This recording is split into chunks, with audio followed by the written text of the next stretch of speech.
Home is a very rich term to me. It can mean so many things. Of course, Belfast has been my home. I was born here, but I then left home in 1985, never intending to come back to this place because it held a lot of painful memories, and home can hold painful as well as warm memories.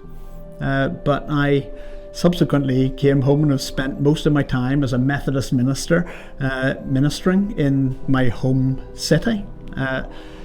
Home can be a place of warmth, but it can also be a cold place, depending on what memories we carry. We often joke that the house that we grew up in was absolutely freezing cold because it was made of concrete, but it was warm in terms of the relationships within it. Home, be it at a family level or a city level or whatever, is a complex and a rich term.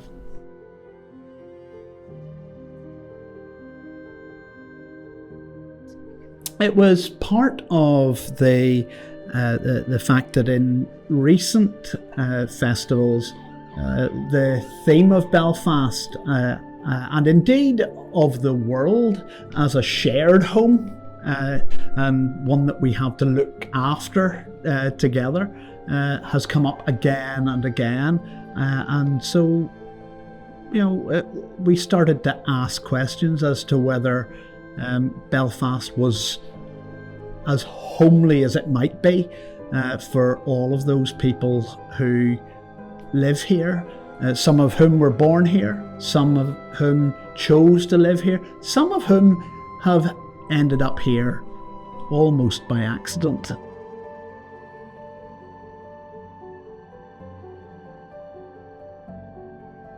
A home is much more than a physical space.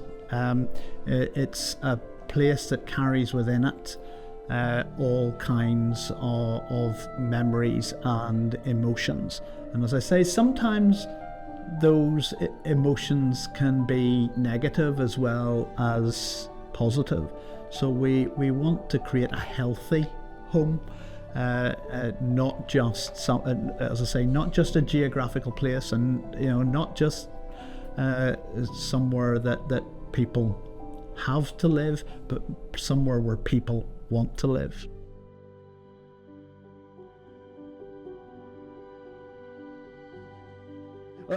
Well, whilst my particular interest tends to be in drama and literature and poetry, and there's plenty of that this year in the festival, I'm really intrigued to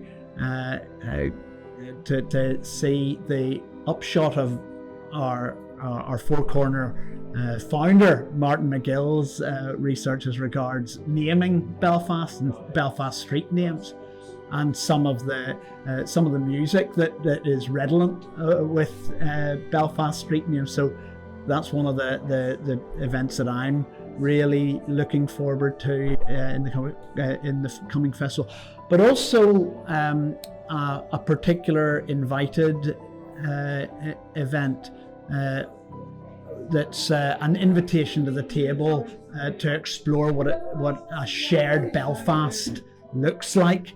And I'm intrigued to find out what conversations happen across that table on that afternoon.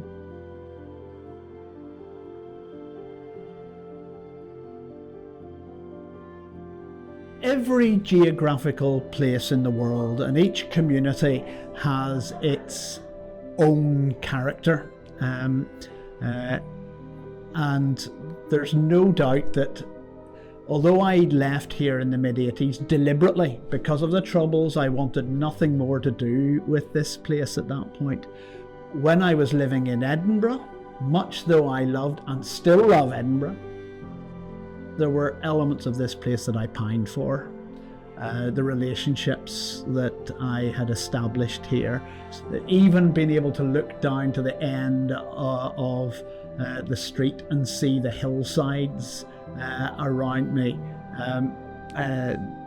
all kinds of things about the culture here I pined for when I was away, and whilst in many ways it wasn't my choice to come home, I was glad when I did.